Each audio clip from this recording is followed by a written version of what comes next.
Morning.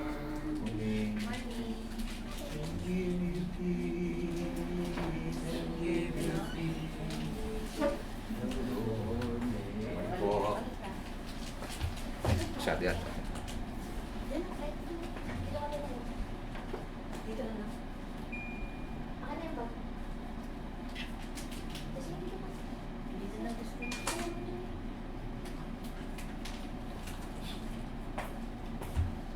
Marami uupuan. Maluwag-luwag din.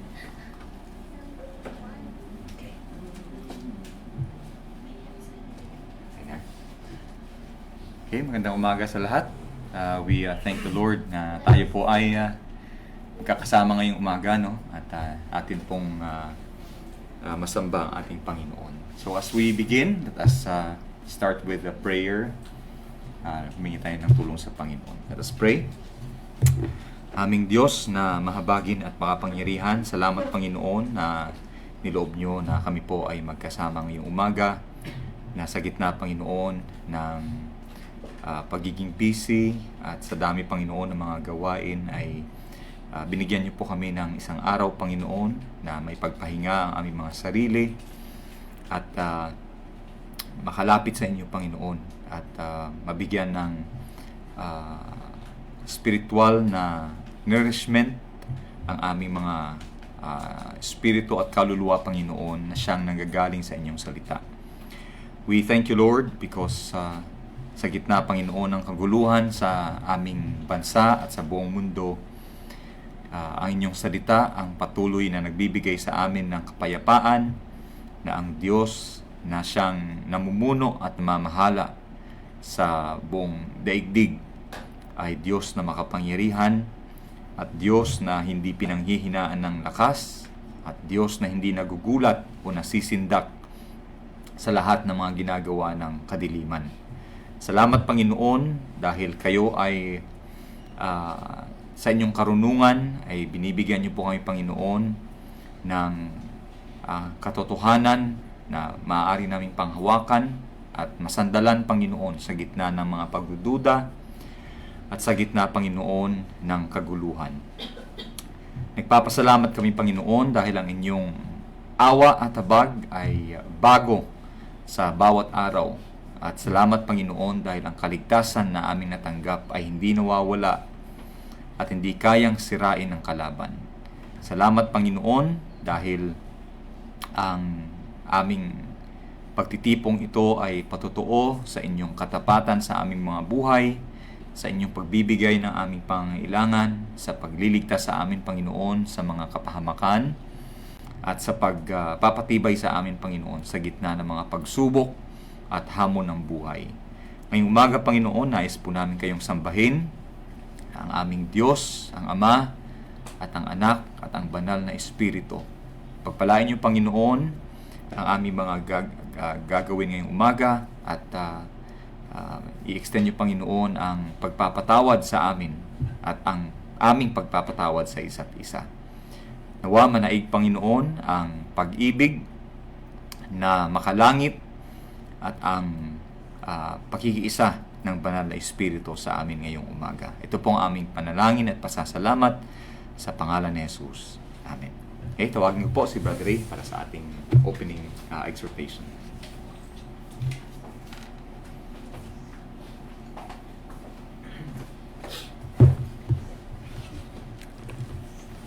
Magandang umaga po ulit sa ating lahat. So,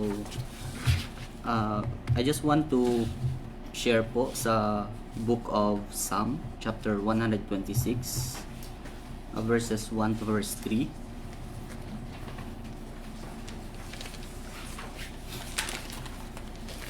Psalm 126, verses 1 to verse 3.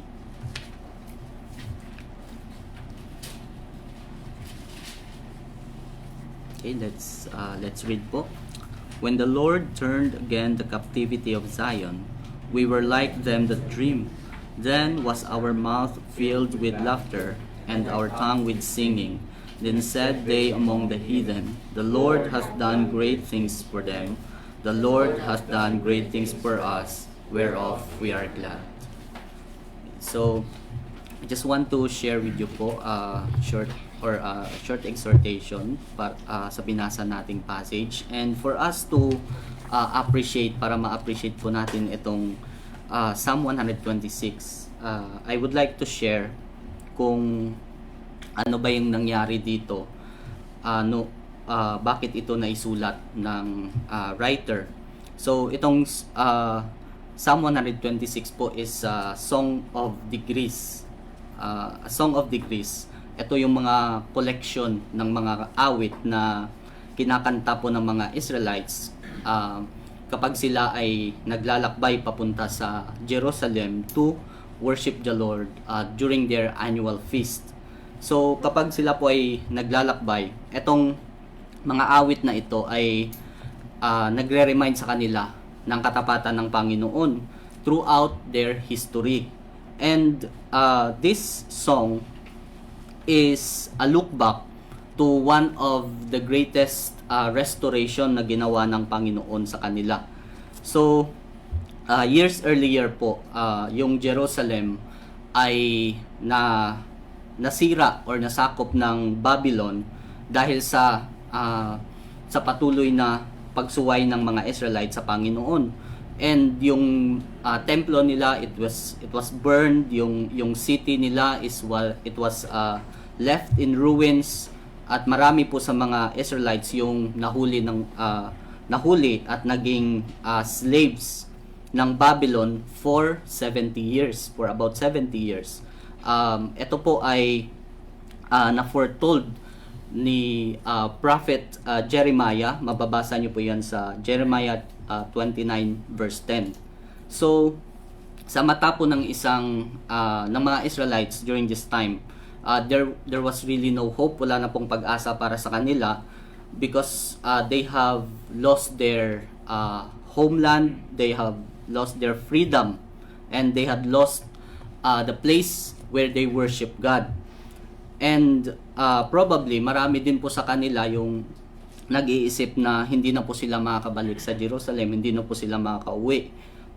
But the Lord has not forgotten His promise. Hindi nakakalimot ang Panginoon sa kanyang pangako sa mga Israelites. And at His appointed time, yung puso ni King Cyrus of Persia was moved by God, or it was stirred. And the Israelites were allowed to return to Jerusalem. Pwede na silang bumalik and they can rebuild the temple. So mababasa natin yan sa Book of Ezra, chapter 1. So verses 1 to 4 po yan. But even earlier than this, like 150 years before Cyrus was even born, ay nami-mention na po siya ni Isaiah. So dito po, yung nangyari sa mga Israelites, walang nagligtas sa kanila ng mga armies, walang naging political negotiation na magsisecure ng kanilang freedom.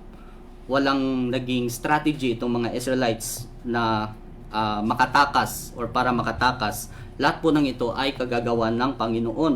And so, the book of Psalm that we have read, it begins with, when the Lord turned again the captivity of Zion, in verse 1, we were like them that dream. So, when they were finally set free, nung sila po ay nakalaya, hindi po sila makapaniwala.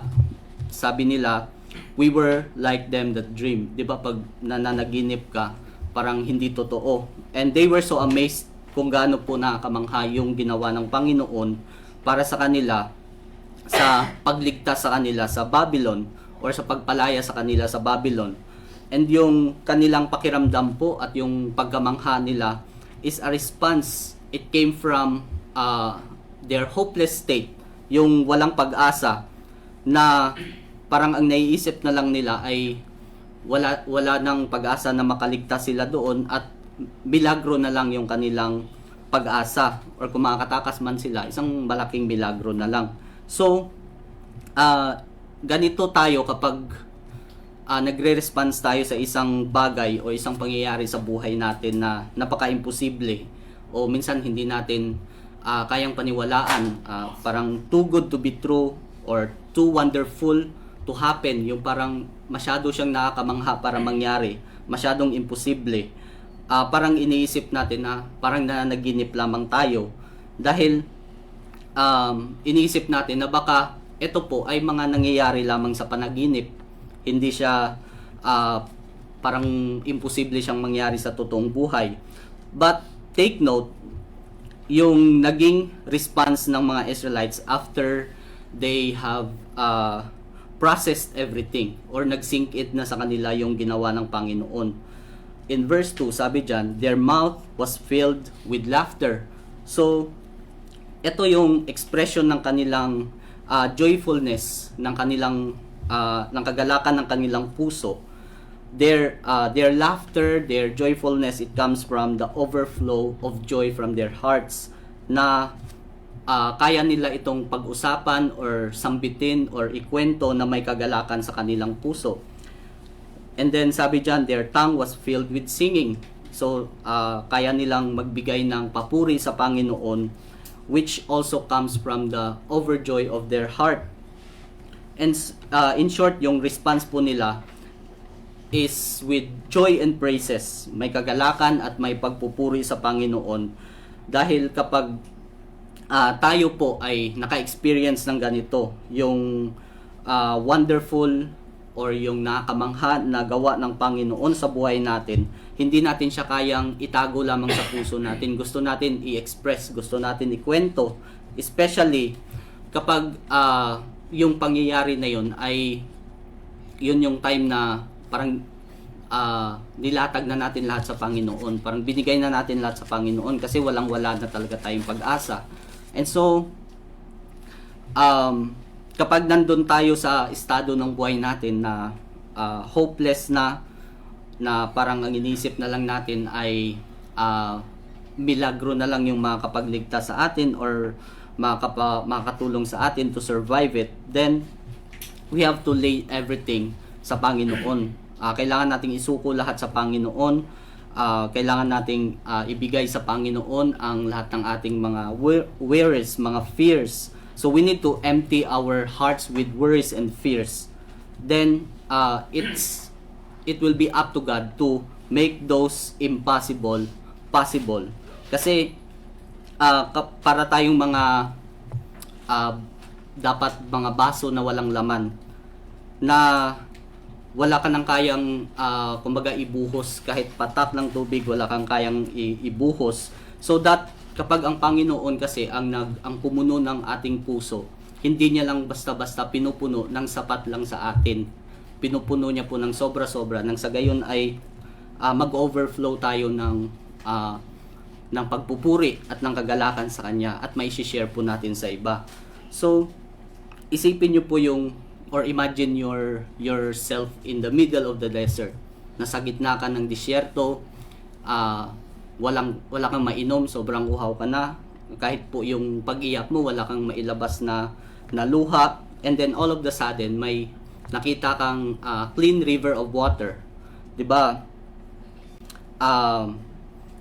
Sobrang overwhelming, hindi ka makakapaniwala na meron doon. Parang napaka-imposible, parang unreal, parang nanaginip ka, parang wala ka sa totoong mundo or sa totoong buhay. But it's true. Totoo po na may tubig doon, totoo na pwede mo siyang inumin, totoo na malinis siya. And that is how amazing God can do in our life. Ganyan po ka nakakamangha ang kayang gawin ng Panginoon sa buhay natin. Too wonderful for us to believe, too wonderful for us to contain and to understand. It's beyond our understanding na ang tangi lamang nating magagawa ay purihin siya, ikwento sa iba, ikwento yung kanyang kabutihan at magbigay ng papuri sa kanya, because hindi natin siya kayang unawain, hindi natin siya kayang i-contain sa sarili natin dahil Diyos lamang po ang kayang gumawa nun.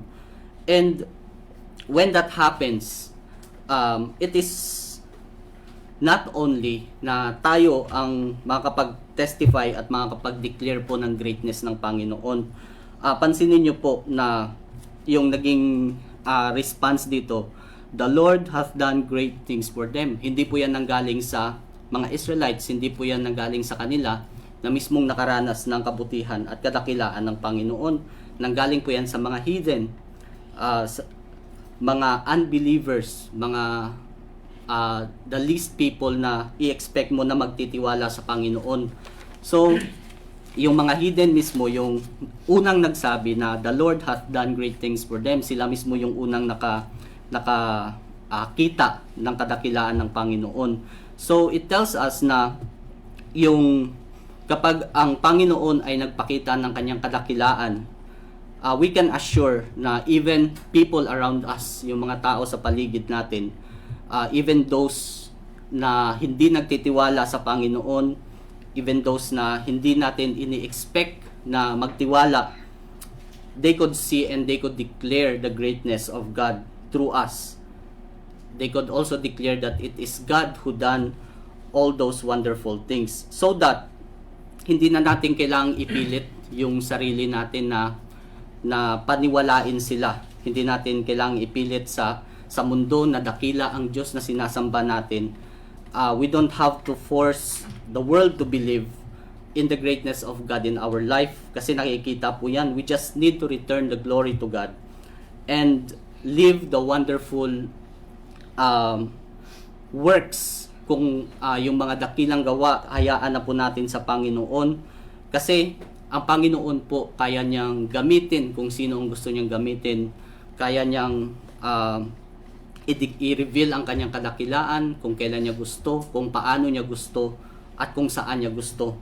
So, it's up to God on how He's going to reveal His wonderful works, and all we can do is to be an instrument of it. Na, kasi minsan, masyado tayo din nag-aalala, nadidisappoint tayo or nadadown tayo kapag walang nakaka-appreciate ng kabutihan ng Diyos sa buhay natin, na kailangan natin silang i-convince na mabuti ang Diyos at dakila ang Diyos sa buhay natin. Well, our intention is genuine. Totoo yung ating intention na gusto nating mapaniwala sila na may Diyos sa buhay natin. But we want also to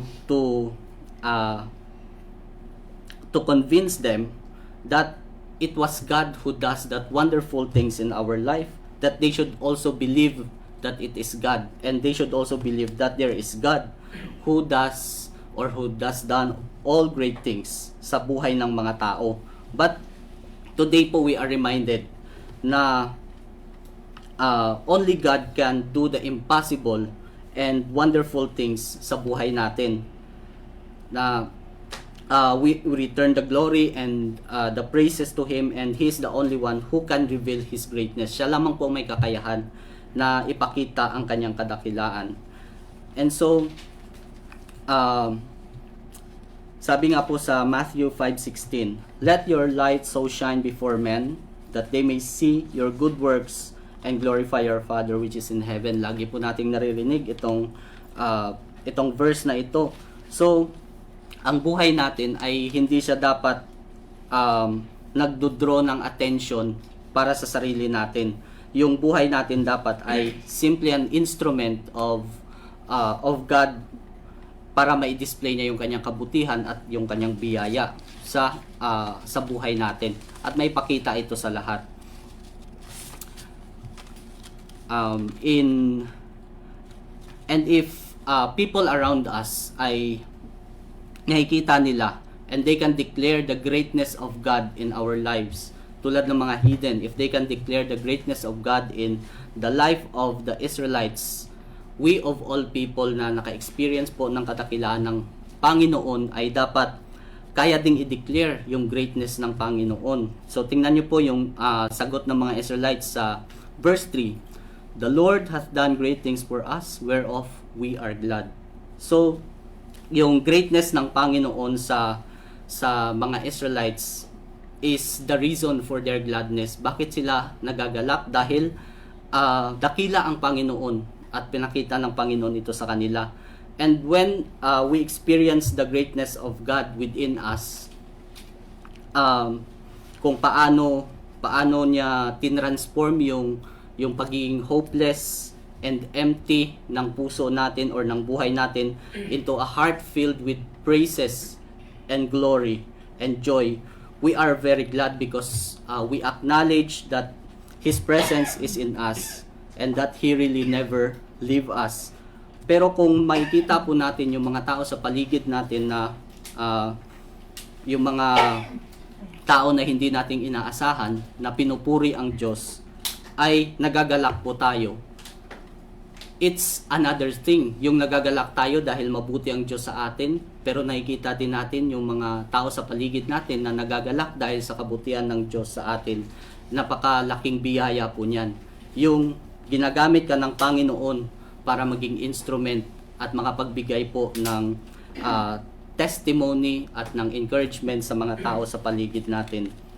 Para tayong tangke ng tubig, yung punong-puno ka pero ikaw yung pinanggagalingan ng source ng tubig. Pero kung mapapansin nyo, hindi po dapat yung tangke yung bibigyan ng papuri. In the same way, kung tayo man ay nakapagbigay ng encouragement at witnesses tayo ng kadakilaan ng Panginoon, hindi po tayo yung nabibigyan ng papuri. Dapat ang Panginoon ang nabibigyan ng papuri. So, gaano man po kalawak, gaano man po layo na ang narating ng kadakilaan ng Panginoon sa pamamagitan ng buhay natin, dapat kaya pa rin yung i-trace pabalik sa Panginoon. So dapat ang Panginoon lang palagi ang nakakatanggap ng papuri. And so in closing po, so sa closing po nito, today as we worship our God, we are reminded that for the great things that He has done for us, for the great things that He has done through us, and the great things that He has revealed to others through our lives. So itong kung tayo po ay naghahanap ng dahilan bakit dakila ang Panginoon, bakit isasamba natin ang Panginoon, tingnan natin ang ating paligid. Look into ourselves. Gaano ka naging tapat ang Panginoon sa buhay natin na nandito tayo ngayon. Tingnan po natin ang ating mga kapatid kung gaano po naging tapat ang Panginoon sa kanila na nandito sila ngayon at sasamba sa Panginoon. So that is already enough reason to worship and to praise God, because He is the ultimate source of all great things for us and whereof we are glad. So that's all I would like to share po sa ating binasa. Let's call on Brother Liam.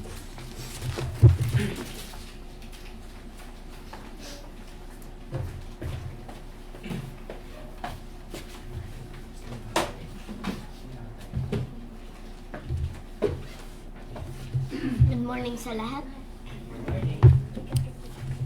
Our first hymn is hymn number 462.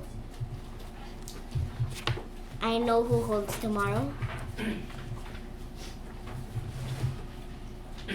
Let me say something now. Please open your Bibles in Psalms chapter 37, verse 25 to 27.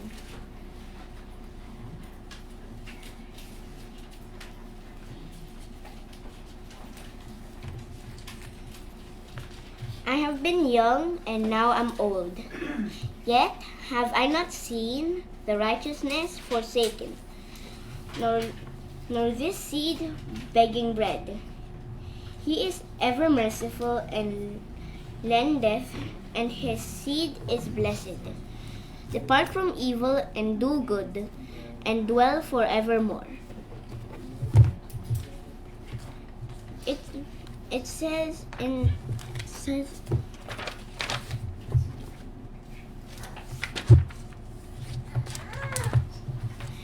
says here, I don't know about tomorrow, I just live from day to day.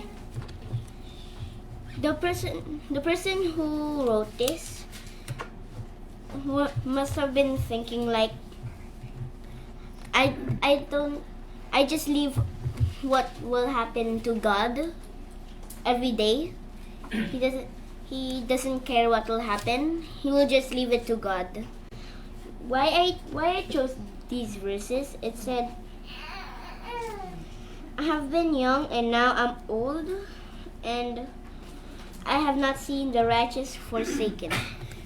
When I hear that, it makes me feel like that he or she never felt God not doing the right thing. And he spares every breath for us. Like every day, when you might not wake up, you'll just go to heaven or hell. The person who wrote this just leaves it all to God. He doesn't care because he knows he'll be with God soon. And number 462, I know who holds tomorrow. I don't know about tomorrow. I just live from day to day. Hymn number 462, I know who holds tomorrow. Ready, sing. I don't know about tomorrow. I just live from day to day. I don't borrow from its sunshine, for its skies may turn to gray. I don't worry o'er the future, for I know what Jesus said. And today I walk beside Him, for He knows what is ahead. Many things about tomorrow I don't seem to understand, but I know who holds tomorrow, and I know who holds my hand. Every step is getting brighter as the golden stairs I climb. Every burden's getting lighter, every cloud is silver lined. There the sun is always shining, there no tear will dim the eye. At the ending of the rainbow, where the mountains touch the sky.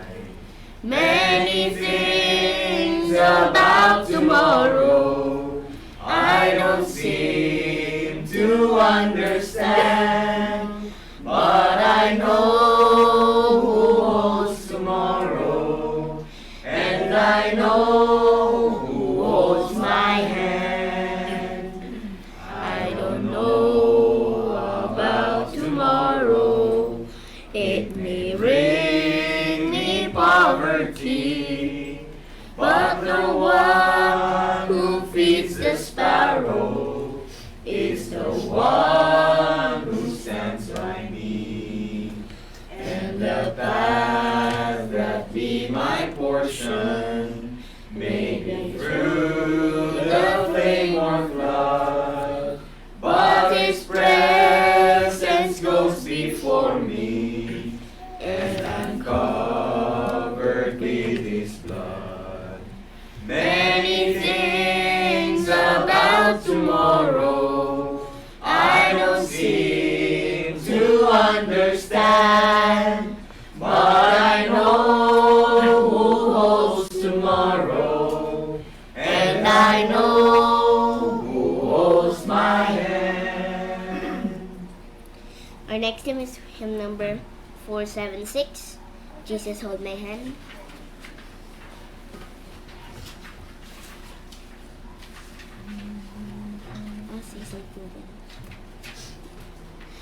I'll also say something then, but you don't really need to open your Bible. It says here, there is a friend who walks with me. On earth, normally you have like friends like people, but the friend who he's talking about is God, and God leads him safely through the sinking sand. The sinking sand is like, for example, it's like like a really heavy backpack. It slows you down, but your friend, it helps you lighten it, and the friend who's walking with you that died on the cross to remove our sins. And it also said here, the light, it said that he is the light. It said in Psalms chapter 3 verse, where is it?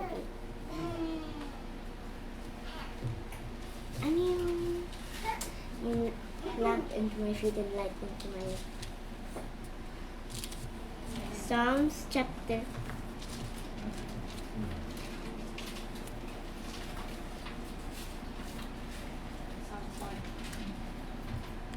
Psalms 1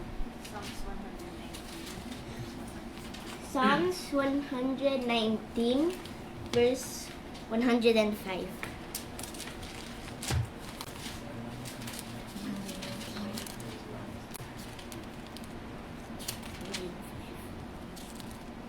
It said here,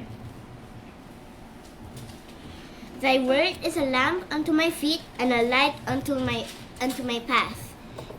Your friend will always be with you, or God will always be with you, and he will show you the right direction, and even though it's dark, there will be light. That's it. Hymn number 476, Jesus Hold My Hand. Do, re, mi, fa, sol. As I travel through this pilgrim land, as I travel. Hymn number 476, Jesus Hold My Hand. Ready, sing. As I travel through this pilgrim land, there is a friend who walks with me. Leads me safely through the sinking sand. It is the Christ of Calvary. This would be my prayer, dear Lord, each day to help me do the best I can. For I need a light to guide me day and night. Blessed Jesus, hold my hand. Blessed Jesus, hold my hand. I need thee every hour. Through this pilgrim land, protect me by thy power. Hear my feeble plea. Oh Lord, look down on me. When I kneel in prayer, I hope to meet thee there. Blessed Jesus, hold my hand. Let me travel in the light divine, that I may see the blessed day. Keep me that I may be holy, thine and sing redemption song someday. I will be a soldier brave and true, and ever firmly take a stand.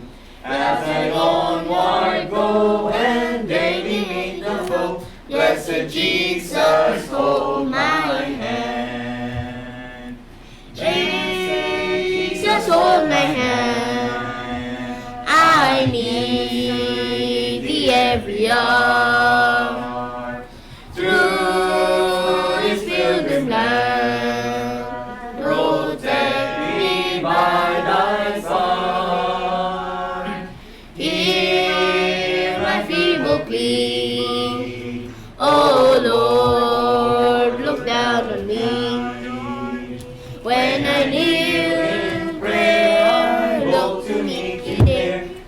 Dear Jesus, hold my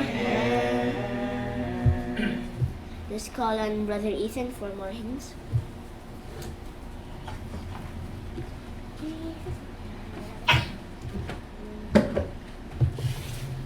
Morning po sa lahat. Our next hymn is hymn number 292. I must tell Jesus. I must tell Jesus, I mean. 292. I must tell Jesus.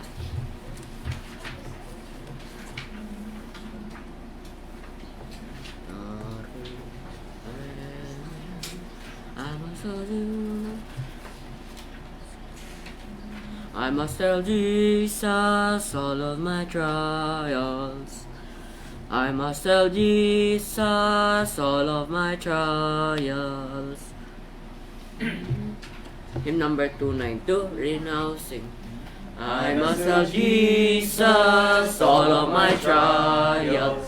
I cannot bear these burdens alone. In my distress, He kindly will help me. He ever loves and cares for His own.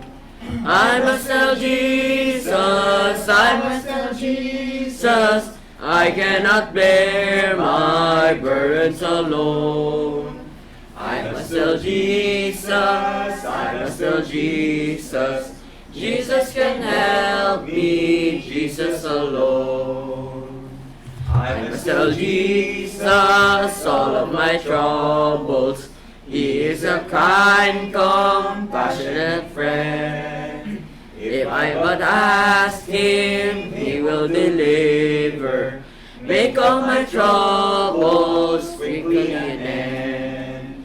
I must tell Jesus, I must tell Jesus, I cannot bear my burdens alone. I must tell Jesus, I must tell Jesus, Jesus can help me, Jesus alone. Tempted and tried, I need a great Savior, one who can help my burdens to bear. I must tell Jesus, I must tell Jesus, He our cares and sorrows will share. I must tell Jesus, I must tell Jesus, I might not bear my burdens alone. I must tell Jesus, I must tell Jesus, Jesus can help me, Jesus alone. Oh, how the world to evil allures me.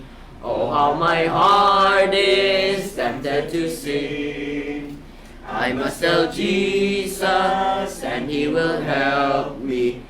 Over the world the victory win. I must tell Jesus, I must tell Jesus, I cannot bear my burdens alone. I must tell Jesus, I must tell Jesus, Jesus can help me, Jesus alone. Our next hymn is hymn number. Meron ka? Yeah. Our next hymn is hymn number 35, Grace is Free.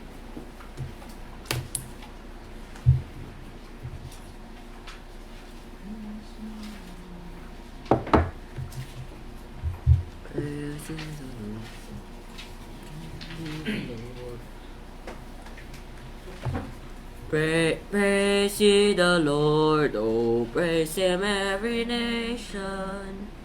Praise ye the Lord, oh praise Him every nation. Praise ye the Lord. Hymn number 35, Grace is Free. Right now, sing. Praise ye the Lord, oh praise Him every nation. Grace is free, yes, grace is free. Jesus has brought a wonderful salvation. Grace is free, yes, grace is free. Glory, glory, glory glory, hallelujah. Christ has paid a debt for me. Glory, glory, glory, hallelujah. I'm so glad that salvation is free. Praise ye the Lord, ye islands of the ocean. Grace is free, yes, grace is free. Come with your hearts overflowing with devotion. Grace is free, yes, grace is free. Glory, glory, glory, hallelujah. Christ has paid the debt for me. Glory, glory, glory, hallelujah. I'm so glad that salvation is free. Praise Him, all ye people, praise Him, all creation. Grace is free, yes, grace is free. Christ on the cross made a free and full oblation. Grace is free, yes, grace is free. Glory, glory, glory, hallelujah. Christ has paid the debt for me. Glory, glory, glory, hallelujah. I'm so glad that salvation is free. Thank you, my Colin Elder Dan, for the scripture reading this morning.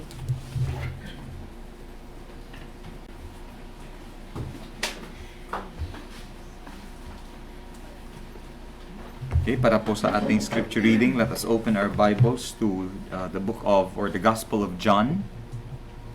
Okay, the Gospel of John, chapter 4. John 4, 43 to 54. Okay, John chapter 4, 43 to 54. Ito po ay babasahin natin ng sabay-sabay, no? Sa wala pong Bible, meron po tayo sa screen. Okay, verse 43. Let us begin. Now after 2 days he departed thence and went into Galilee, for Jesus himself testified that a prophet hath no honor in his own country. Then when he was come into Galilee, the Galileans received him, having seen all the things that he did at Jerusalem at the feast, for they also went unto the feast. So Jesus came again into Cana of Galilee, where he made the water wine. And there was a certain nobleman whose son was sick at Capernaum. When he heard that Jesus was come out of Judea into Galilee, he went unto him, and besought him that he would come down and heal his son, for he was at the point of death. Then said Jesus unto him, Except ye see signs and wonders, ye will not believe. The nobleman said unto him, Sir, come down ere my child die. Jesus saith unto him, Go thy way, thy son liveth. And the man believed the word that Jesus had spoken unto him, and his way. And as he was now going down, his servants met him, and told him, saying, Thy son liveth. Then inquired he of them the hour when he began to amend. And they said unto him, Yesterday at the 7th hour the fever left him. So the father knew that it was at the same hour in the which Jesus said unto him, Thy son liveth, and himself believed, and his whole house. This is again the second miracle that Jesus did when he was come out of Judea into Galilee. Okay, pagpalain ng Panginoon ang kanyang salita. So ito pong ating binasa ay patungkol po sa pananampalataya ng isang ama, the father with a sick son. And this is not just an ordinary sickness. Ito po ay terminal sickness o nasa critical na kalagayan po ang kanyang anak. Ang setting po ng binasa natin is the journey of Jesus from Judea to Galilee. Okay, from Judea to Galilee. So if you're familiar with the map, okay, ito po yung Israel. Okay, this is Israel. Jesus was born, while Jesus was born in Bethlehem, okay, dito sa Judea, lumaki po si Jesus Christ dito sa Galilee. Okay, so this is divided. Itong Judea, itong Samaria, okay, Jesus was born in Bethlehem, but he was from Nazareth, okay, dito banda sa Galilee. Now, kung maalala po nila, no, itong binasa po natin ay nangyari po ito after, okay, sa John chapter 3, okay, nung nakausap ni Jesus si Nicodemus, also a nobleman, and then in chapter 4, ito po yung time na nakausap ni Jesus yung woman at the well, itong Samaritan woman, okay, na kailangang mapuntahan ni Jesus Christ. Itong bago po siya pumunta, mag-travel from Judea to Galilee, may dinaanan muna siya dito sa Samaria. Okay, itong part kung saan iniiwasan po ng mga Hudyo. But right after that, si Jesus Christ, he traveled to Galilee. Okay, although in Galilee, he was not recognized as a prophet, dahil nga syempre, sa isang lugar kung saan po tayo lumaki at bigla ka na lang naging propeta o tinawag ng Panginoon, kadalasan ang pinaka hindi maniniwala at ang pinakamahirap kumbinsihin at ang minsan ang kukontra pa, no, ay yung mga taong nakakakilala sa atin. Okay, katulad niyan, no, alam ng tao yung buhay mo, tapos bigla ka nagpastor. Okay, katulad niyan sa father namin, kilala ni Tita Merly ang father namin, no, kasabay niyan, lumaki, alam niya yung ugali noon, kung gaano kasama yon. Tapos bigla na lang nagpastor, no? Siya mismo nagsabi kung gaano kasama ugali niya. Kaya mga kapatid niya makakapag-testify yan. Tapos naalala ko yung kwento niya na, di ba, hinahanap niya si Lola Pasing sa Good Shepherd. Tapos I think after some time umuwi daw siya sa Barotac, nakabarong na. Hindi makapaniwala yung mga tao sa kanya na yung isang taong kinakatakutan ay pag-uwi sa... Oo, di ba? Pag nasasing daw yun, pag namula yung mata, nagsasara ang mga tao ng pinto at mga bintana dahil takot na. Kaya lang, syempre, binago ng Panginoon, tapos umuwi sa barangay nila, ang pagkakilala ngayon ng mga tao sa kanya, ay pastor na. Okay? Medyo mahirap paniwalaan, lalo yung mga taong nasaktan mo, mga taong nabugbog mo, mga taong alam yung ugali mo.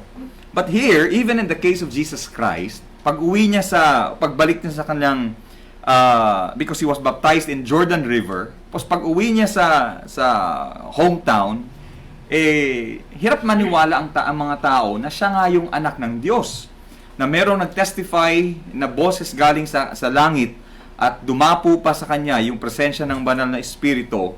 Hindi makapaniwala itong mga nakakakilala kay Jesus Christ. And because of that, he himself testified. Siya mismo nagpatotoo. Sabi niya, a prophet hath no honor in his own country. Okay? Kung saan siya kilala at lumaki, ay napakahirap tanggapin o nire-reject ang kanyang pagiging mensahero ng Panginoon.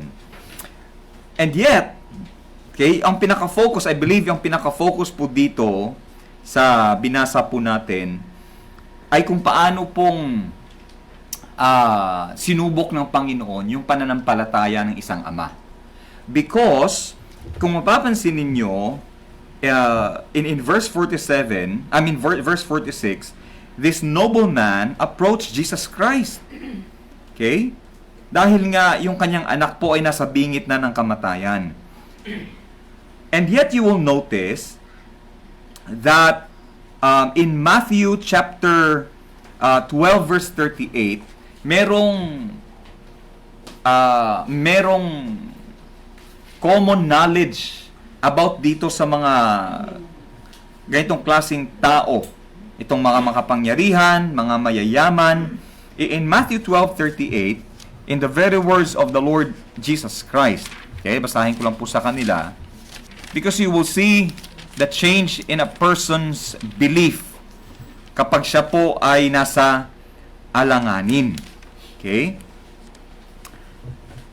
In Matthew 12:38, then certain of the scribes and of the Pharisees answered, saying, Master, we would see a sign from thee. But he answered and said unto them, An evil and adulterous generation seeketh after a sign, and there shall no sign be given to it, but the sign of the prophet Jonas, or Jonah. So, ibig sabihin, kung bakit ito nabanggit ni Jesus Christ, na sabi niya, in verse 48, except ye see signs and wonders, you will not believe. Kaya lumapit kasi sa kay Jesus Christ, at sabi niya, Panginoon, tulungan niyo po ako. Yung akin pong anak ay nasa bingit ng kamatayan. Pero sabi ni Jesus Christ, di ba kayo yung mga tao na hindi maniniwala? Maliban na lang kung kayo ay makakita o makatanggap ng mga palatandaan at mga nakakamanghang mga pangyayari o gawa. At as if Jesus Christ was asking, hindi kayo maniniwala maliban na lang kung merong mga miracles. But how come you are coming to me asking for help? Which tells us na yung mga paniniwala natin at yung mga nalalaman natin patungkol sa Panginoon, one time ilalagay ng Panginoon yan sa pagsubok. The Lord will test what we know and what we believe about Him, not based on what we have heard from others. Kasi kadalasan ang nangyayari, yung pinanghahawakan nating paniniwala at kaalaman patungkol sa Panginoon, ito yung mga narinig natin sa iba. Okay? Narinig natin sa mga magulang natin, narinig natin sa mga ngaral ng salita ng Panginoon, narinig natin sa radyo, narinig natin sa kung saan, and we have our own discernment. Nabigyan naman tayo ng Panginoon ng kakayanan na tukuyin kung ito ba ay katotohanan o hindi. And then we embrace it. But one day, okay, the Lord Himself will put to test the very things that we believe. Okay? Yung paniniwala nating totohanan, ilalagay ng Panginoon yan sa pagsubok or susubukin ng Panginoon so that doon natin malalaman o doon natin aalamin kung tayo ba yung paniniwala natin ay pinapaniwalaan natin dahil narinig natin sa iba o dahil ibinahagi sa atin, or pinapaniwalaan natin siya dahil ito mismo ay pananampalataya na dumaan sa pagsusuri at dumaan sa pagsubok ng Panginoon. And if you notice, sabi po dyan, sabi niya, Panginoon, unless you come, unless Panginoon na ikaw ay sumama, mamamatay talaga yung anak ko, Panginoon. Okay? Things that you are willing to do for your children. Di ba? May mga bagay na hindi kayang gawin ng isang tao para sa kaibigan niya, para sa kakilala niya. Pero pag yung anak natin yung nalagay sa alanganin talaga, alam natin yan. Pag anak natin yung nangangailangan ng tulong, o anak natin yung nasa bingit ng kamatayan, we are willing to give up our reputation, we are willing to give up our name. Wala na tayong pakialam kung anong sasabihin ng ibang tao, mailigtas lang natin yung anak natin. O mailigtas lang natin yung taong napakahalaga sa atin. Okay? Kaya, noon, kasama siya, itong nobleman, kasama siya doon sa mga nagsasabing, bigyan mo kami ng palatandaan, bigyan mo kami ng miracles, then maniniwala kami. But here you see how the Lord changed, kung paanong binago ng Panginoon, winasak ng Panginoon yung ganong klaseng sistema o ganong klaseng paniniwala niya. That even when the Lord said, okay, ang ini-expect, ang nire-request niya kasi, sabi niya, Panginoon, pwedeng sumama ka kasi pag hindi ka sumama, mamamatay yung anak ko. And yet, you notice in verse 50, sabi ng Panginoon sa kanya, go thy way. Okay, humayo ka. Go, because your son lives. Ibig sabihin, hindi mamamatay ang anak mo. Kahit hindi ako sumama doon, hindi mamamatay ang anak mo. Tingnan niyo po yung sinabi dito sa may verse 50. Hindi na po siya nanghingi ng miracles. He didn't ask for miracles. He didn't ask for signs. He didn't ask for wonders. It says, and the man believed the word that Jesus had spoken unto him. Okay? And he went his way. Which tells us as well, naalala nyo yung the woman at the well. Okay? Ang daming naniwala dahil sinabi ng babae na, I have found the Christ. And yet, okay? And yet, you would notice in chapter 4 verse 41, it says, and many more believed because of his own word. Okay? Kung maraming naniwala sa babae dahil nasabi nga niya, na ibahagi niya na natagpuan niya ang Kristo, ang tagapagligtas, mas maraming naniwala dahil sila mismo ang nakarinig ng mga salita ng Panginoon. Okay? Sabi sa verse 42, and said unto the woman, now we believe not because of thy saying, for we have heard him ourselves, and know that this is indeed the Christ. Okay? Naalala niyo, sabi ni Jesus Christ, I am the good shepherd, my sheep hear my voice, and I know them. Okay? Minsan iniisip natin, ang mundo, hindi nila makikilala ang Panginoon kung hindi natin siya ipapangaral. Kung hindi natin siya i-share sa iba. Hindi tayo mag-witness. Well, we have a role in witnessing and sharing God's Word. But you see, kung mababasa natin sa John 3:8, ang Diyos ay gumagalaw katulad ng hangin. Okay? Ang hangin din niya kailangan ng tao para gumalaw, para umihip. Ang Diyos ay makapangyarihan na kaya niyang abutin ang bawat tupa na ibinigay sa kanya ng Ama. Ang Panginoong Jesucristo ay kaya niyang abutin ang bawat tupa, at ang bawat tupa ng Panginoon ay makikinig sa boses ng kanyang pastol. Okay? In the same way, this man without signs, miracles, and wonders, it says that he believed the word that Jesus had spoken unto him, and he went his way. And when he was now going down, his servants met him and told him, thy son liveth. Okay? Sinalubong pa siya ng kanyang mga alipin at sinabihan siya na ang iyong anak ay buhay. Hindi siya namatay. Ang iyong anak ay buhay. Tapos tinanong niya, sabi niya, mga anong oras na gumaling yung anak ko? Okay? Anong oras gumaling yung anak ko? And they said unto him, yesterday. Ibig sabihin, medyo malayo-layo po itong nilakbay ng Ama para lang mapuntahan ang Panginoong Jesucristo. Because it based on the testimony of the servants. Okay? He traveled around, since yesterday, he traveled, and ang tanong niya is, sabi niya, what time gumaling yung anak ko? Sabi niya, yesterday at the 7th hour, the fever left him. And then naalala ng Ama, in verse 53, so the father knew na hindi sa ibang dahilan gumaling yung anak niya. Iisa lamang ang dahilan. Iisa lamang ang kapangyarihan na nagpagaling sa anak niya. And he knew it was the same hour in the which Jesus said unto him, thy son liveth. Okay? Thy son liveth. And he himself believed, and his whole house believed in the Lord Jesus Christ as well. See, nakikita po ninyo kung anong nagagawa ng pananampalataya ng isang magulang na dumaan sa pagsubok, okay, at dumaan sa pagsusuri ng Panginoon. Okay? Hindi yung alam niyo, hindi yung mga paniniwalang narinig natin sa iba na ibabahagi lang natin sa mga anak natin. Hindi po yun yung magko-convince sa mga anak natin. Ang magko-convince sa mga anak natin ay yung paniniwala natin na natanggap natin sa salita ng Panginoon at paniniwala natin na sinubok ng Panginoon at nakita nila na isinasa buhay natin. Yung ganong klaseng paniniwala at pananampalataya ang tatanggapin at panghahawakan ng ating mga anak. Okay? At hindi nga lang yung anak niya o yung mga anak niya ang sumampalataya sa Panginoon.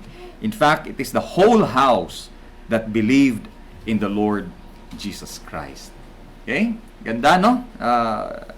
A father is willing to give up name, reputation, everything else in his life for the sake of the life of his son. Okay?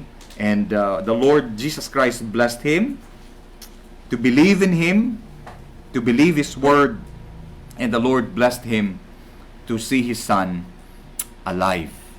Okay? Kaya I think magandang paalala din sa atin bilang mga magulang, yung mga pinapanghawakan natin o pinanghahawakan nating paniniwala. Okay? Let us be ready kapag dumating yung panahon na ito po ay susubukin na ng Panginoong Diyos. Dahil yang paniniwala at pananampalataya na sinubok ng Panginoon, ay ito po yung pananampalataya na tatanggapin din ng ating mga mahal sa buhay. Okay? Kaya wag basta-basta wag tayong panghinaan ng loob at wag po tayong matakot.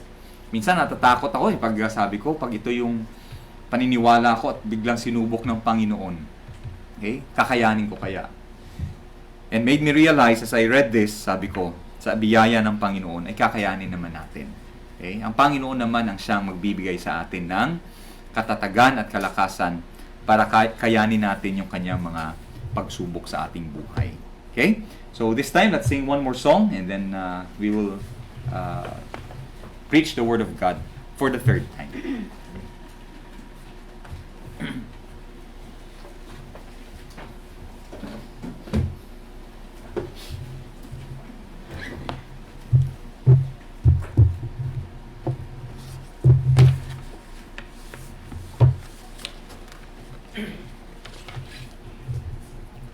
Our next hymn is hymn number 485, Liberty.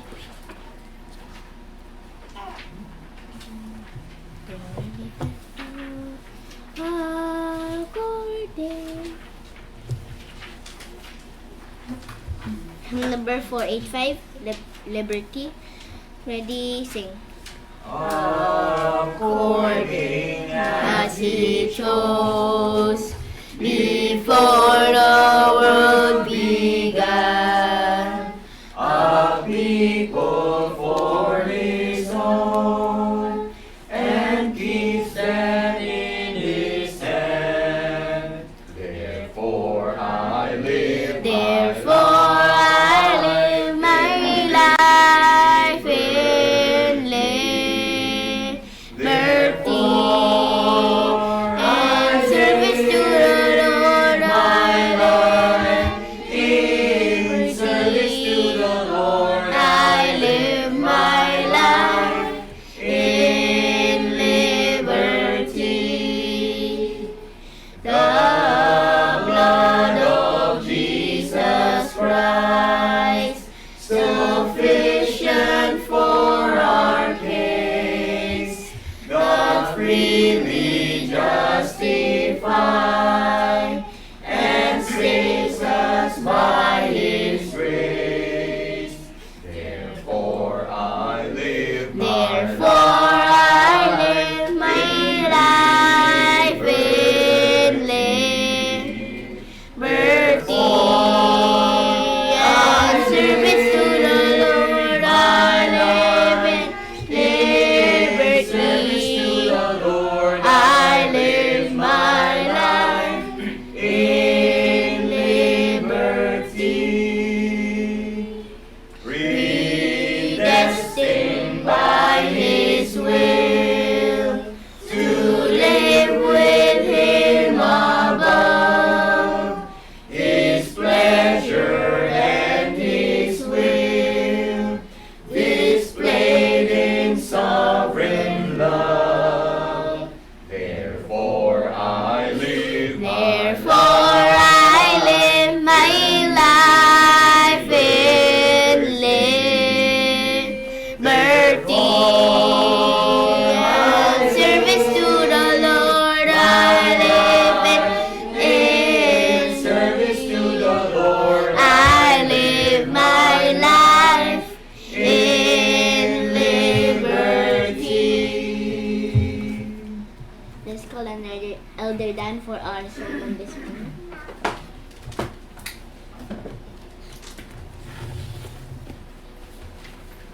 Okay, for dagdag po na pangaral ngayong umaga, tuloy po natin ang ating pag-aaral sa aklat po ng 1 Samuel Okay, 1 Samuel chapter 23. 1 Samuel chapter 23 verses 1 to 14. Unang aklat po ni Samuel chapter 23 1 to 14. Okay, sabi po dito, then they told David, saying, behold, the Philistines fight against Keilah, and they rob the threshing floors. Therefore David inquired of the Lord, saying, shall I go and smite these Philistines? And the Lord said unto David, go and smite the Philistines and save Keilah. And David's men said unto him, behold, we be afraid here in Judah. How much more then if we come to Keilah against the armies of the Philistines? Then David inquired of the Lord yet again, and the Lord answered him and said, arise, go down to Keilah, for I will deliver the Philistines into thine hand. So David and his men went to Keilah, and fought with the Philistines, and brought away their cattle, and smote them with a great slaughter. So David saved the inhabitants of Keilah. And it came to pass, when Abiathar, the son of Ahimelech, fled to David to Keilah, that he came down with an ephod in his hand. And it was told Saul that David was come to Keilah, and Saul said, God hath delivered him into mine hand, for he is shut in by entering into a town that hath gates and bars. And Saul called all the people together to war, to go down to Keilah, to besiege David and his men. And David knew that Saul secretly practiced mischief against him, and said to Abiathar the priest, bring hither the ephod. Then said David, O Lord God of Israel, thy servant hath certainly heard that Saul seeketh to come to Keilah to destroy the city for my sake. Will the man of Keilah deliver me up into his hand? Will Saul come down, as thy servant hath heard? O Lord God of Israel, I beseech thee, tell thy servant. And the Lord said, he will come down. Then said David, will the man of Keilah deliver me and my men into the hand of Saul? And the Lord said, they will deliver thee up.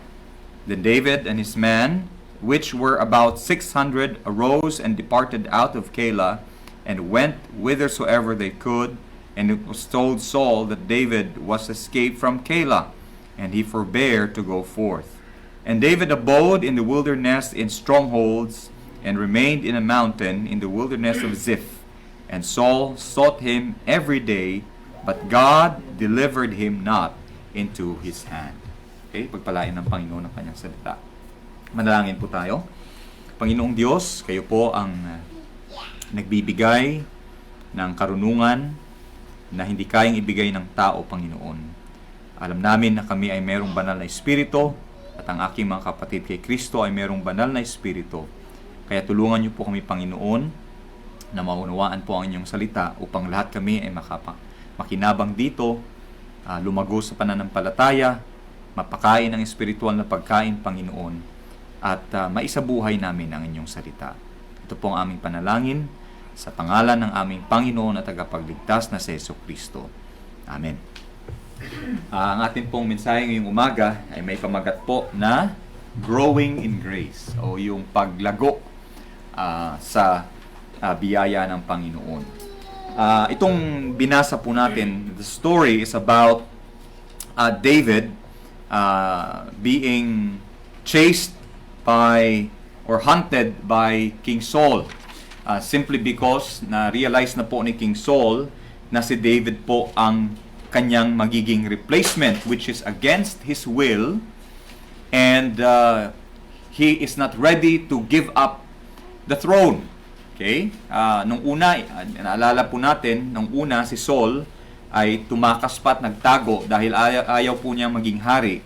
But now that he is the king, he is not ready to give it up, and ang determination ni King Saul is, I will do everything in my power to stay on the throne, even if I have to kill David, even if I have to kill my son. Okay? And because of that, it really terrified, matinding takot po ang naidulot nito sa buhay ni David. And yet, one thing I would like us to see here is how that David, in his walk with the Lord, has started to grow. You know, he started to trust the Lord. He started to be more open to the will of the Lord. And I hope yun din po ang maging outcome ng ating patuloy po na pag-aaral ng salita ng Panginoon, na tayo din po ay lumago. You know, that we grow continuously. Okay? Hindi po siya yung para bang nag-grow tapos tumigil na doon, kundi yung patuloy po o yung tuloy-tuloy na paglago natin sa pananampalataya at sa biyaya ng Panginoon.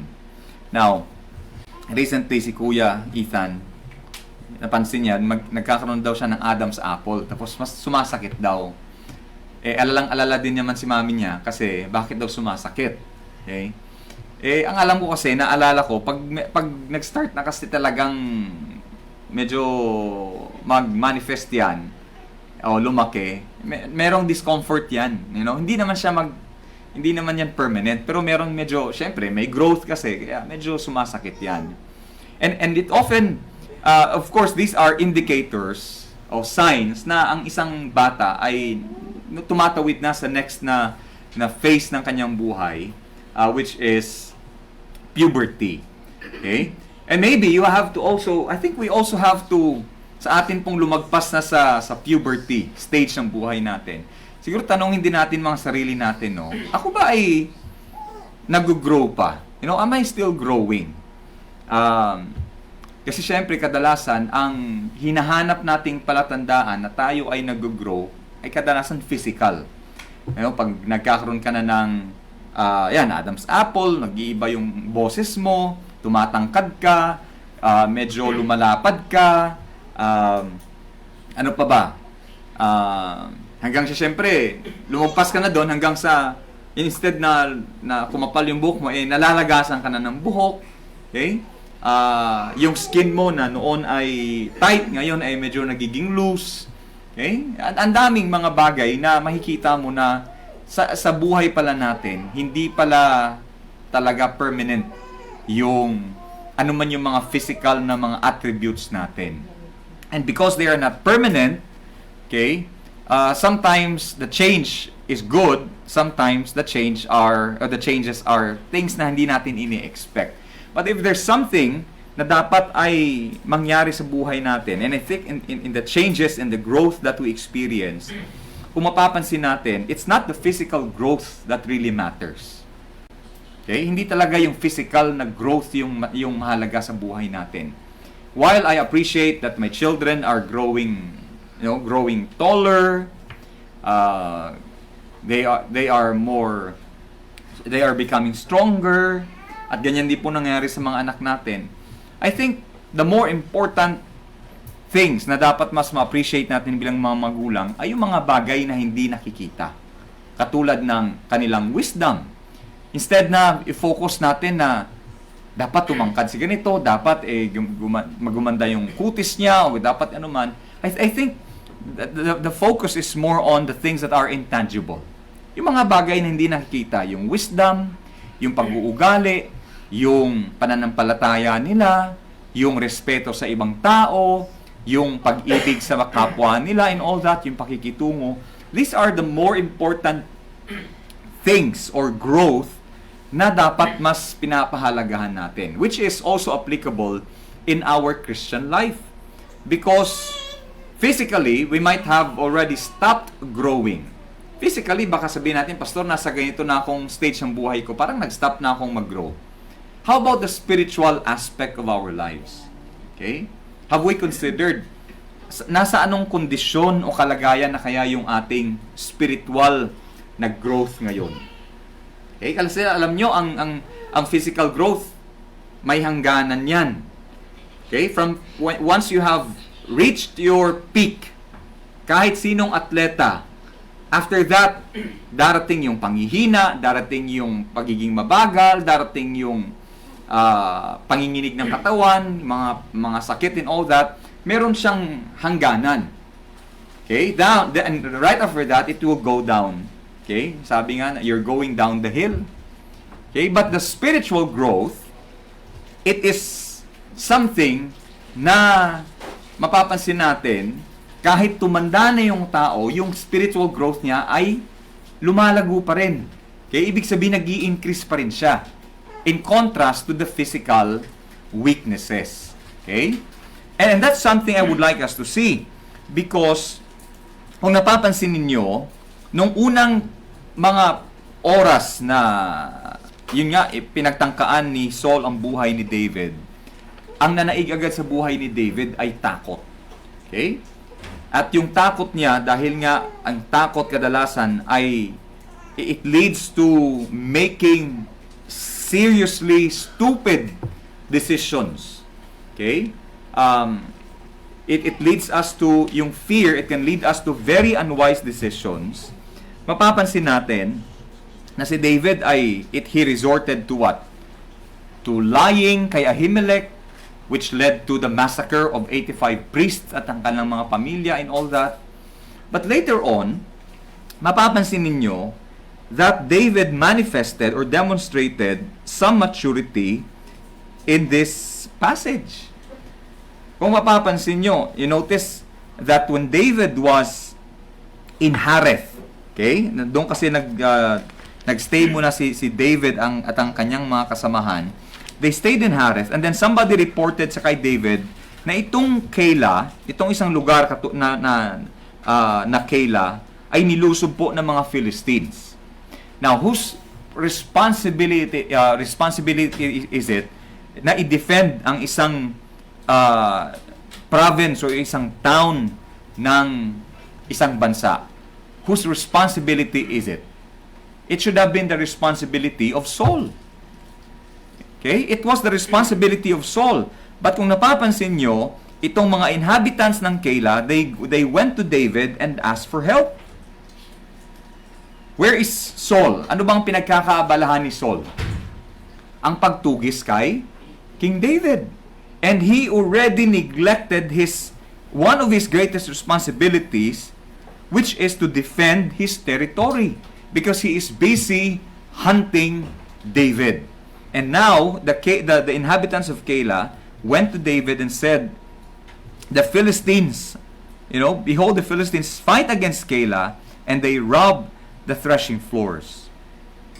And the first thing that David did, okay, instead na matakot, is he inquired of the Lord. Okay? Napakagandang ehemplo po ni David na binibigay sa atin. That when we face crisis in life, the first thing that we should do is to inquire of the Lord. Ask the Lord in prayer. Okay? I think something na natutunan ni David, because inakusahan nga siya ni Doeg sa kay King Saul na pumunta daw si David kay Ahimelech so that para mag-inquire si Ahimelech sa Panginoon. When in fact, here you notice that because of the covenant of God with David, hindi na kailangan ni David si Ahimelech para lang malaman yung kalooban ng Panginoon. He himself could go directly to God.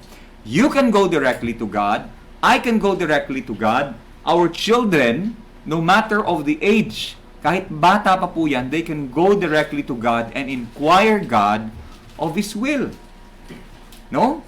Kaya turuan natin, mga anak natin, si Ethan, si Liam, si Cyron, si Jasmine, the baby, as soon as meron na pong pag-unawa, na kapag merong nahaharap po na crisis sa buhay, mahirap mag-decide, hindi alam ang gagawin. Kahit tayong mga magulang, minsan medyo limited na yung ating pag-unawa, the best thing they can do is to go to the Lord and inquire. Okay? And that's what David did. And David said, Lord, should I go and smite the Philistines? Okay? Panginoon, hindi ko po ito responsibility. Hindi ko kailangang i-defend yung Keilah. Hindi ko naman mga kaaway ang Philistines dahil nga hindi naman ako yung hari. Pero Panginoon, lalabanan ba namin ang Philistines? And the Lord said unto David, go and smite the Philistines and save Keilah. Okay? The Lord commissioned David to fight the Philistines. At nang narinig ng mga tauhan ni David, sabi nila sa kanya, tayo nga andito sa Judah. Okay? We are here in Judah and we are afraid. Paano ba kaya pupuntahan pa natin yung Keilah? Tapos lulusubin natin yung mga Philistines, lalabanan natin yung mga kaaway na hindi naman natin talaga business o hindi naman natin kaaway in the first place. Okay? That's what the men of David said. And verse 4, and the second time David inquired of the Lord yet again, and the Lord answered him and said, Arise, go down to Keilah, for I will deliver the Philistines into thine hand. Okay? Sabi ng Panginoon kay David, David, huwag mong alalahanin yung mga tauhan. Kasi ang pangako ko sa iyo, hindi naman sa kanila. My promise that I will give you the enemy is not into their hands, but into your hands. Okay? David realized that the agreement, the covenant, the promise was between him and the Lord and not the Lord and this man. Kaya kung mapapansin niyo sa isang pamilya, in relation dun sa tatay kanina, kung napapansin niyo, kapag ang tatay yung matatag yung pananampalataya, okay? Kadalasan yung buong pamilya matatag. Pero pag yung tatay yung mahina yung pananampalataya, ang tatay yung problema, ang tatay yung nagdadala ng kung ano-anong problema sa pamilya, kadalasan nawawasak yung pamilya. Okay? Kaya napakahalaga that when you are the head of the family, kung hindi ka man tatay, let's say ikaw ay isang nanay na single mother, o let's say ikaw ay isang guardian, it matters what you believe and it matters how strong your faith is in the Lord, because that will determine the strength and the path of the family. Napakahalaga po niyan. Okay? So David, in verse 5, so David and his men went to Keilah and fought with the Philistines and brought away their cattle and smote them with a great slaughter. Napapansin nyo, hindi lang po nila tinalo yung mga Philistines. Tinalo nila yung Philistines, inuwi pa nila o nakuha pa nila lahat ng mga hayop ng mga Philistines. At napakalala po ng sinapit ng mga Philistines sa kamay ni na David with only, starting with 400 men, and now he has 600 men. Okay? And it came to pass, when Abiathar, the son of Ahimelech, fled to David to Keilah, that he came down with an ephod in his hand. Ano po ang ephod? Ito yung parang apron o yung breastplate po ng high priest. Doon nakalagay yung 12 precious stones representing the 12 tribes of Israel. Okay? At kadalasan, ito yung ginagamit para sa pagkonsulta sa Panginoon kung ano po ba yung kalooban ng Panginoon. Now, in verse 7, it was told Saul, ito na naman si Saul, okay? Wala siyang pakialam na ang isang bayan ay sinalakay na ng mga Philistines. Pero nung sinabi sa kanya na si David ay nasa Keilah, and Saul said, tingnan niyo po yung, di ko alam kung gaano ka-twisted yung utak ni Saul, but in verse 7 it says, and Saul said, God hath delivered him into mine hand. Yabi, no? Nabulagan na talaga ng hatred, ng galit at puot at inggit itong puso ni Saul. Nung kaya pa niyang i-ascribe sa Panginoon o i-credit sa Panginoon, sabi niya, ang Panginoon mismo ang nagbigay sa akin nitong si David. Sabi niya, he is shut in. Okay? Sabi niya, perfect timing. It is the Lord's providence. Pumunta si David sa isang bayan kung saan napapaligiran ng mga pader. Merong gate, merong bars. For sure, hindi makakalabas si David dito. And Saul called all the people together to war, to go down to Keilah, to besiege David and his men. Okay? Wala siyang pakialam nung nilusob ng Philistines yung Keilah, pero wala siya ding pakialam, but this time, nung nalaman niyang si David ay nandoon, wala din siyang pakialam kung mamatay lahat ng mga taga-Keilah, which is still recovering from the attack of the Philistines, mapatay lamang niya ang kanyang kaaway na si David. And David knew, verse 9, David knew that Saul secretly practiced mischief against him and said to Abiathar the priest, bring hither the ephod. Then said David, O Lord God of Israel, thy servant hath certainly heard that Saul seeketh to come to Keilah to destroy the city for my sake. Okay? Pinabayaan ni Saul na nasakupin ng Philistines yung Keilah. Wala siyang ginawa. But what makes it worse is that he is willing to destroy the city of Keilah para lang mapatay niya si David. What kind of king is King Saul? Tell me, kung kailangan ba, kung hayaan lang ba ng Panginoon si Saul na manatili sa kanyang trono. This shows us that Saul really deserves to be replaced by a better king. Okay? It is high time, it is really due na talaga na palitan ng isang hari o mas maayos na hari itong si King Saul in the person of David. Now in verse 11, may isa pang crisis po na kinakaharap si David. Mas marami po kasing sundalo itong si Saul. At lulusubin nila yung Keilah, ang bayan ng Keilah. Ngayon ang panalangin ni David in verse 11, sabi niya sa Panginoon, sabi niya, will the men of Keilah deliver me up into his hand? Sabi niya, Panginoon, sa tingin mo isusuko ako ng mga taga-Keilah kay Saul para lang mailigtas ang kanilang sarili. Kasi most likely, ang option ni King Saul pagdating doon ay, kayo mga taga-Keilah, kasi naalala niyo ang ginawa ni Saul sa Nob, na bayan po ng mga high priest. Pinapatay niya lahat ng mga high priest, lahat ng nasa bayan ng Nob, through the person Doeg.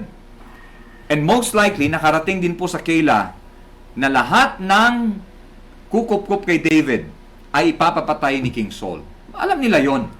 So most likely, the option for them was, kayong mga taga-Keilah, ilalabas niyo si David or papatayin namin kayong lahat. Alam ng Panginoon ang nasa puso ng mga taga-Keilah.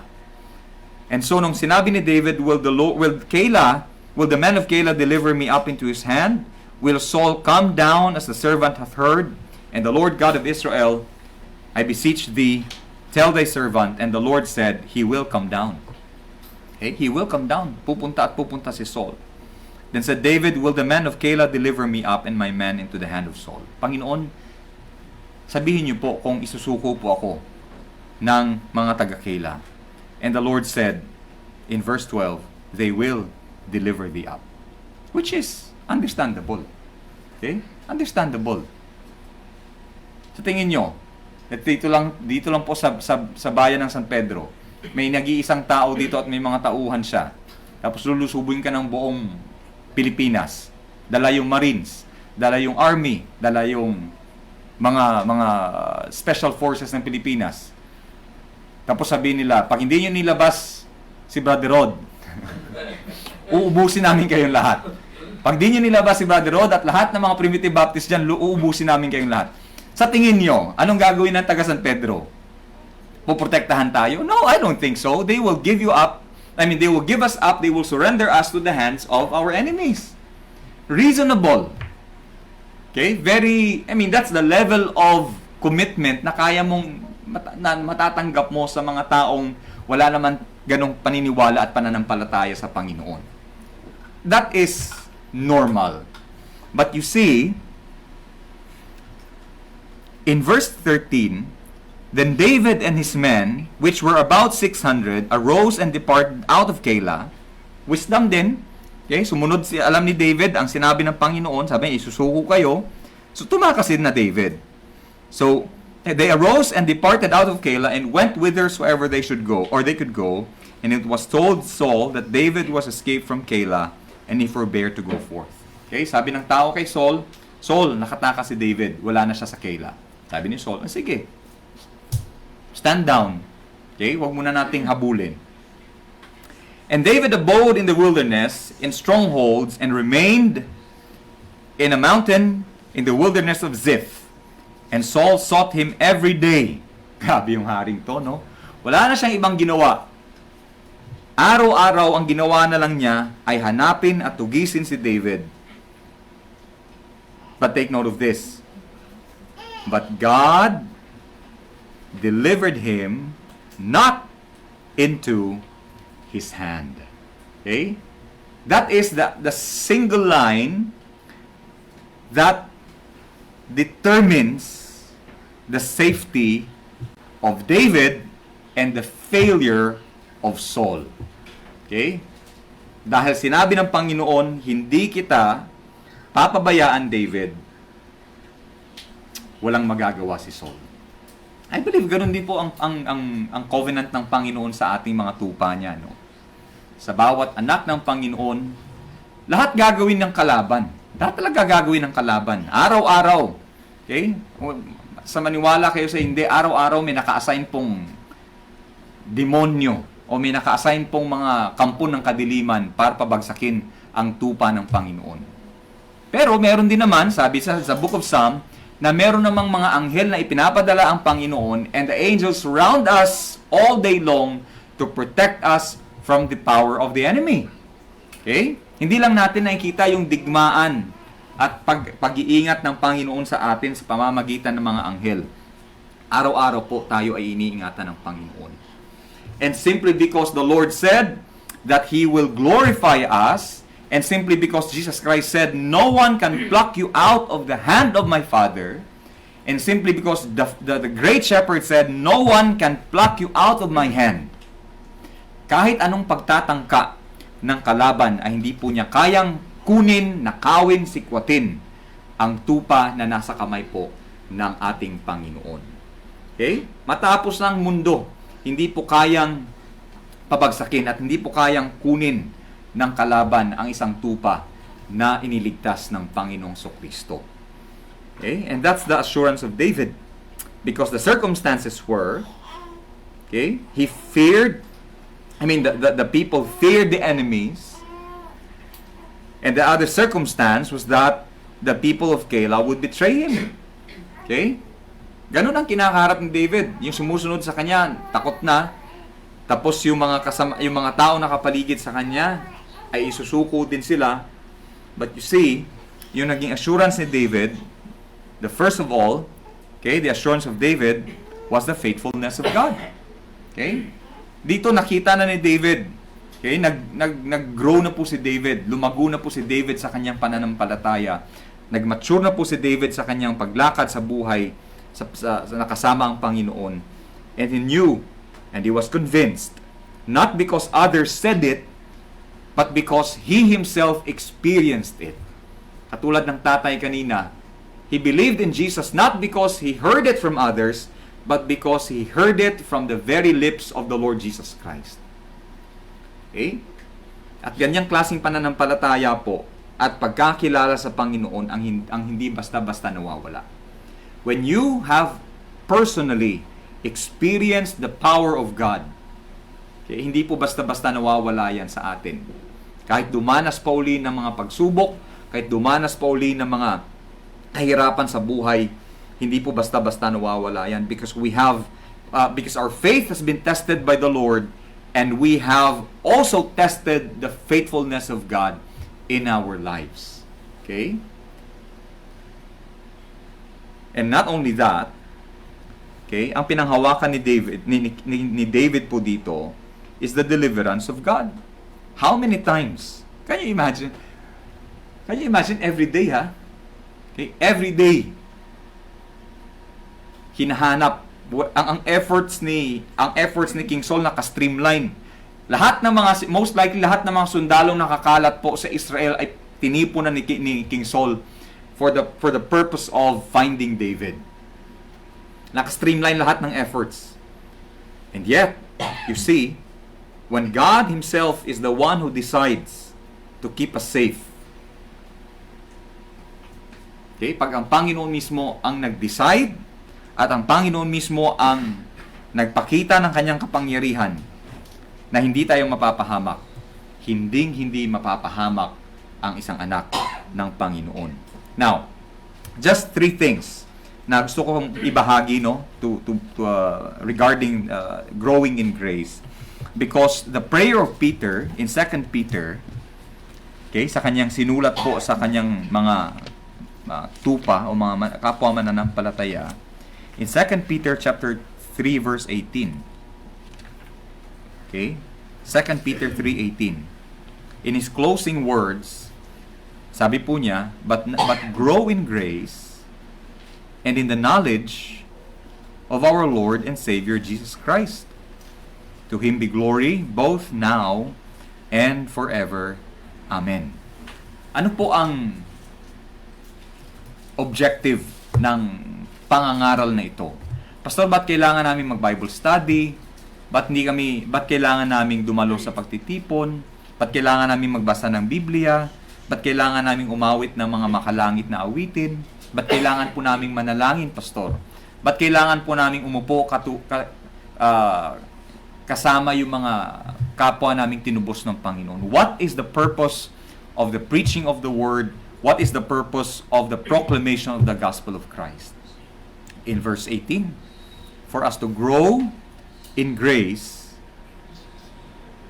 and in the knowledge of our Lord and Savior, Jesus Christ. Pwede ka kasing mag-grow sa kayabangan, pwede kang mag-grow sa kasinungalingan, pwede kang mag-grow sa kalaswaan and all that, but that is not the growth that a Christian should attain. Hindi po yung ganyang klaseng growth ang inaasam natin at ninanais natin. Ang nais ng Panginoon na ang bawat tupa po niya at ang bawat Kristiyano ay lumago po, mag-mature sa biyaya at sa karunungan. Okay? Ibig sabihin, growth in grace is knowledge-based. Okay? Knowledge-based. But then again, pag sinabi mong knowledge-based, hindi lang po siya ibig sabihin yan ay in written form or in printed form. Kasi may knowledge na na-acquire through experience. Kasi tulad ng sinabi ko kanina, ang Panginoon, hahayaan po niya tayong matuto sa kanyang salita. At ang mga bagay na natutunan po natin sa kanyang salita ay idadaan din po niya sa pagsubok.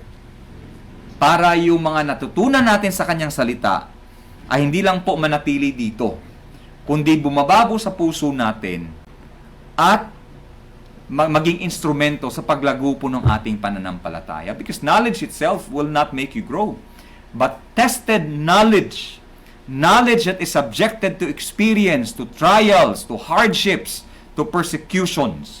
Yan po ang klaseng pananampalataya at yung ganyang klaseng karunungan ang nananatili. And so, how do you know that you are growing in grace? Let's take a look at the life of David. Number 1, David grew in grace because of the increased sensitivity to God's will and direction. Alam mo ang bata kapag immature pa yan, kasi lahat ng gusto niyang pupuntahan yan. Kahit sa kalsada, kahit mapapahamak siya, okay, pupuntahan niya yan. But you know that a child, or you know that a person is now growing in the Lord because instead of following his own impulses, instead of following his own wisdom, instead of following the world, ang gagawin po niyan, alam mo, nagmamature yan, kasi bago humakbang yan, magtatanong muna sa Panginoon yan. Okay? Uupo muna yan pagdating sa trabaho, pagdating sa relasyon niya sa kanyang pamilya, pagdating sa kanyang career, pagdating sa kanyang business, pagdating sa mga problemang hindi niya kayang i-resolve. Ang gagawin niyan, uupo muna yan at mananalangin sa Panginoon. An increased sensitivity to God's will is a sign of growth in grace. Okay? Katulad kay David. How many times did David pray here? 4 times. Okay? 4 times before attacking the Philistines, 4 times upon knowing that they would be attacked by Saul himself. Secondly, okay, there is an increase in sensitivity to God's will. There's also a diminished fear of the circumstances around us. Okay? Kung si David during that time ay tatakas agad without consulting God, this time, yung takot ni David ay nabawas-bawasan na. Okay? Nabawasan na. Dahil na-experience nga po niya yung katapatan ng Panginoon. So when a person, a sign of immaturity is kapag meron tayong kinakaharap na problema, at takot agad yung nanaig, immature pa yan. Pero kapag tayo po ay dumanas ng mga problema, when we face trials and temptations and persecutions and almost, seemingly impossible problems, at instead of fear, ang unang nanaig ay recollection of the faithfulness of God.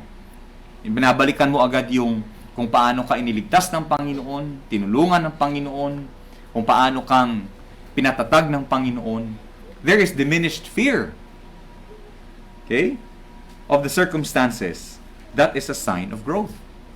And lastly, a deeper trust in the assurance of God. Okay?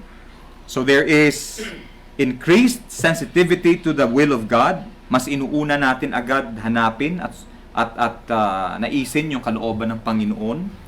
Nababawasan yung takot natin kapag nahaharap sa mga pagsubok.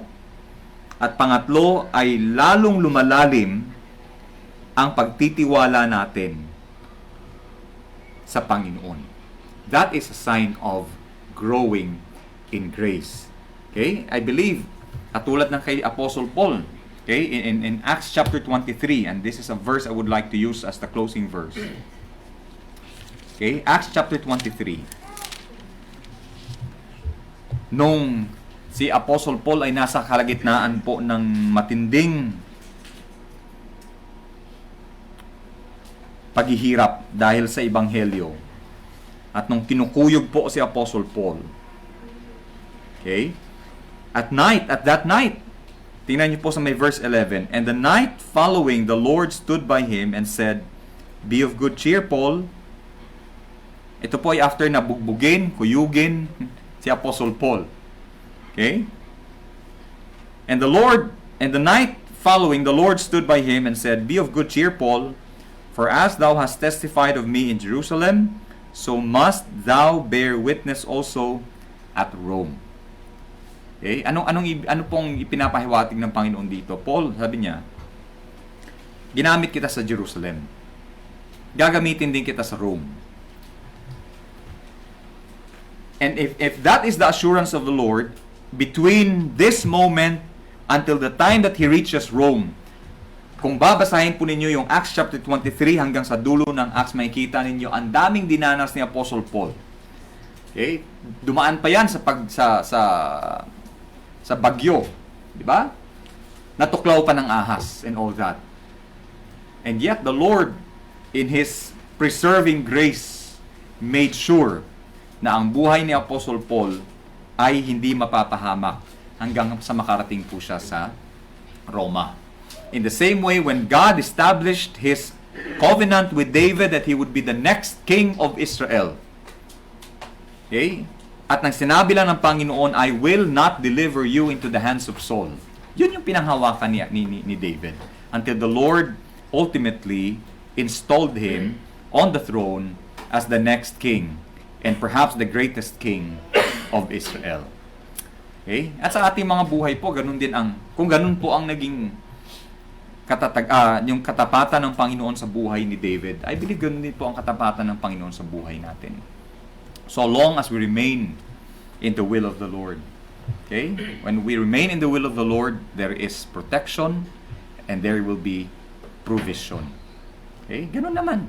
And I mean, the Lord does not make it so complicated for us that when we remain in the presence and the will of the Lord, there is safety. Ganun naman kasimple. Kaya lang mahirap gawin, no? Kadalasan kasi iba yung sinasabi ng salita ng Panginoon, iba din yung gusto mong gawin. Dahil nagbabanggaan nga po yung karunungan ng Panginoon at ang karunungan natin. And most of the time, we follow our own wisdom and we reject the wisdom of the Lord.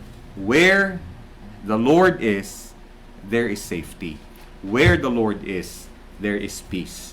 Where the Lord is, there is assurance and security. Okay? And yan po ay dahil sa isang tao na lumalago sa biyaya at sa karunungan ng ating Panginoong Kristo. Tayo po'y manalangin. Panginoong Diyos, salamat sa mensahe ngayong umaga na nagpapaalala sa aming Panginoon ng kahalagahan ng paglago sa biyaya at sa karunungan ng aming Panginoong Kristo. We know, Lord, that the more that we know you, the more that we know our Lord Jesus Christ, the deeper, the stronger our faith becomes. And salamat, Panginoon, because you correct us gently. You deal with our disobedience according to your mercies. And we thank you, Panginoon, because your word ever provides us guidance. And it provides us the way kung paano po namin, Panginoon, sa buhay ang aming mga nalalaman. Patawad, Panginoon, sa mga oras na sinunod namin ang aming mga impulses, ang aming mga kagustuhan, Panginoon, without consulting you. But your word reminds us that we have to trust in the Lord with all our hearts and to lean not on our own understanding. And in all our ways, we should consider you, and you will direct our path. This world is full of deception, darkness, lies, and it is only through the shining light of the gospel that we can be guided. Katulad ng sinabi ni David, Panginoon, that your word provides us light every step of the way. Maraming salamat, Panginoon, dahil binuksan niyo din po ang puso ng bawat isa upang tanggapin po ang inyong salita ngayong umaga. Ito po ang aming panalangin at pasasalamat sa pangalan ng aming Panginoong Kristo na siyang nagligtas sa amin. Amen. Let's all stand and sing our closing hymn. The Lord bless you and keep you. The Lord lift His countenance upon you and give you peace, and give you peace. The Lord make His face to shine upon you and be gracious unto you. Be gracious. The Lord be gracious, gracious unto you. Amen. Amen. Amen. Amen.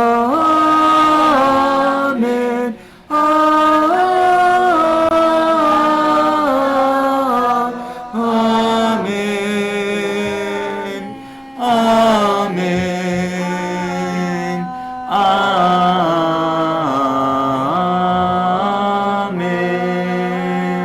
Amen. Amen. May the Lord bless you. A few announcements po. Well, first of all, we welcome itong atin pong bisita ngayong umaga. Ano pong pangalan nila?